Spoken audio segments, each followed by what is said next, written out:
Que retenir des actualités de ce jeudi 3 avril 2025 dans la province du Nord Kivu, surtout sur la situation de la guerre? Mesdames et messieurs, bonjour et bienvenue à suivre les actualités.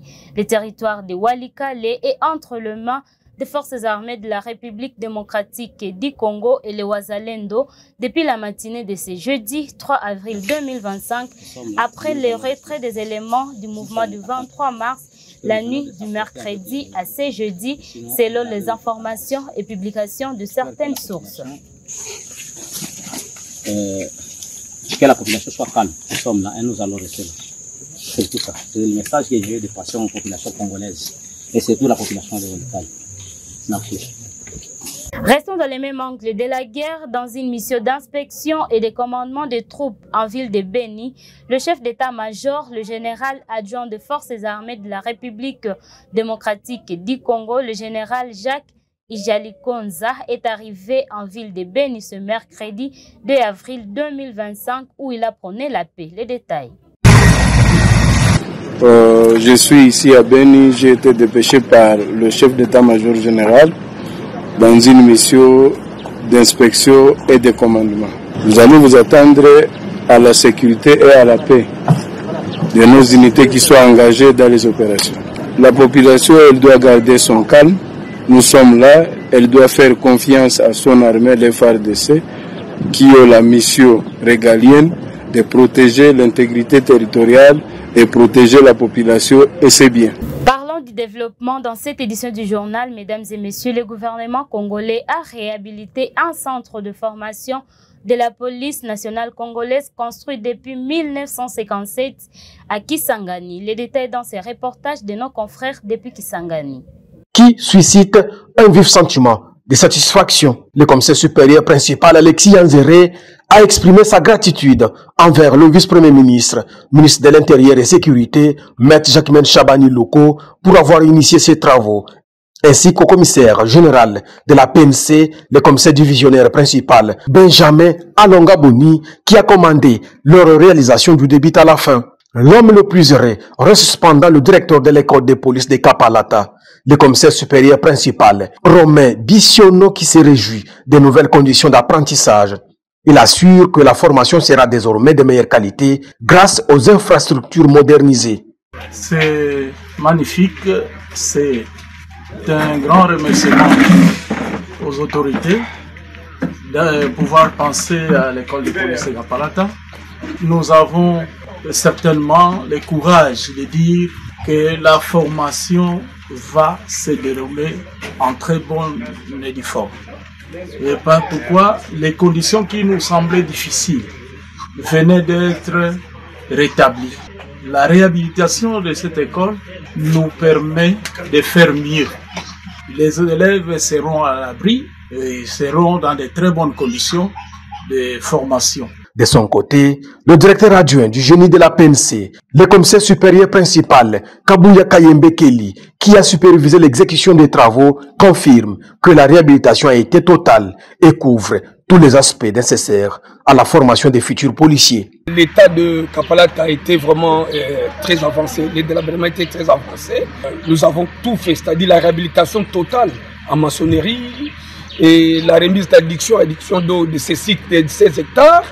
Et nous avons un équipement fabriqué de 2000 lits. Tout est désormais prêt. L'école de police de Kapalata, entièrement réhabilitée par le génie de la PNC, n'attend plus que la copie du ruban symbolique pour accueillir de nouvelles recrues et leur offrir une formation de qualité dans des conditions conformes aux standards internationaux. Toujours dans l'angle développement, envie d'évaluer et de maîtriser les coûts du projet de construction Rocade à Kinshasa, les parties prenantes du projet ont répondu favorablement à l'invitation de l'inspecteur général de finances, Gilles Alinguetti. Suivez les détails dans ces reportages produits par la cellule de communication du ministère des Finances.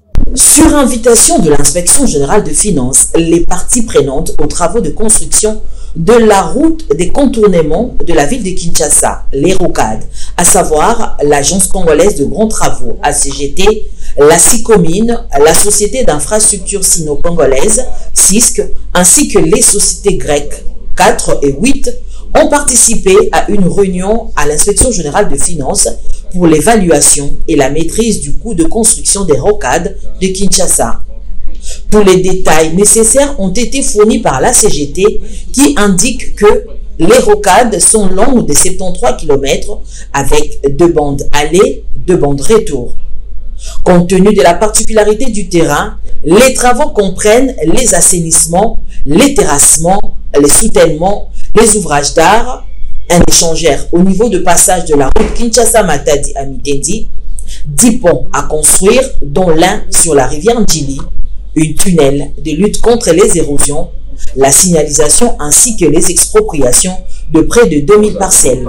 C'est dans l'objectif d'éviter encore demain que nous puissions retomber dans ce qui avait été reproché dans ces contrats avant, les problèmes de la surfacturation des travaux. Voilà pourquoi nous le faisons et nous sommes donc derrière tous ceux qui font ces travaux, nos partenaires, la CGT, BTC, tous ceux qui exécutent pour que les choses se passent bien. Et nous avions également échangé sur la préoccupation de nos partenaires chinois sur une question épineuse, celle de l'expropriation qui risque de freiner les travaux. Nous en profitons une fois de plus de lancer un appel à tous les membres du gouvernement impliqués dans ce processus d'expropriation pour que ces problèmes soient vraiment pris avec urgence pour que les travaux ne s'arrêtent pas, parce que nos partenaires ont promis à son Excellence, Monsieur le Président de la République, chef de l'État, de livrer les travaux des rocades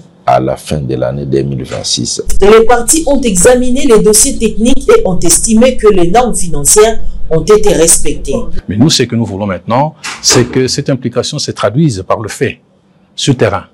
Qu'on commence maintenant à pouvoir dégager les emprises pour que nos amis chinois travaillent. C'est vrai que le spectateur a posé les questions tout à l'heure de savoir si nous croyons qu'en 2026, les travaux seront terminés. Moi, je lui ai dit oui. Et j'avais demandé également à la partie chinoise de pouvoir se prononcer. Et nous pensons qu'en 2026, tout sera fin prêt, si et seulement si le problème d'expropriation est résolu. Les constructeurs ont sollicité l'implication de l'IGF pour que la commission d'expropriation fasse preuve d'urgence pour ne pas bloquer l'avancement des rocades. Et pour finir ces actualités, toujours en ville de Kinshasa, parlant des consultations, l'opposant Moïse Moni appelle à un front intérieur pour faire face à l'agression rwandaise. C'était après la réception de ses membres ce mercredi 2 avril 2025 par les conseillers spéciaux du président de la République démocratique du Congo en matière de sécurité. Il est dans cet élément suivi. Mais fixer les esprits que je ne fais pas la politique des procurations, je fais la politique des convictions. La politique n'a de sens, de consistance et de substance lorsqu'elle lève pour la nation. Et la nation congolaise est en péril. Notre maison commune brûle, le bijou des familles, notre patrimoine qu'on a, on ne peut pas les brader. Voilà pourquoi lorsqu'il y a une main tendue, le président de la République, ceux qui me suivent dans mes écrits, dans mes déclarations, j'ai toujours demandé à ce qu'il puisse y avoir un fonds intérieur pour faire face à l'agression. C'est vrai, ces amis-là qui nous agressent, le président de la République les qualifie de l'opposition armée. Mais derrière, nous savons tous qu'ils sont soutenus par un pays, le Rwanda. Voilà pourquoi nous sommes venus répondre à l'appel du chef de l'État pour éteindre le feu, parce que notre maison commune brûle. Et lorsque la maison brûle, et les fils et filles s'engagent, c'est limité, mais limité dans la diversité. Je ne dis pas aujourd'hui que je deviens membre de l'Union sacrée. Non, je suis de l'opposition, une opposition républicaine et démocratique. Mesdames et messieurs, merci de nous avoir suivis avec attention. C'est la fin des actualités.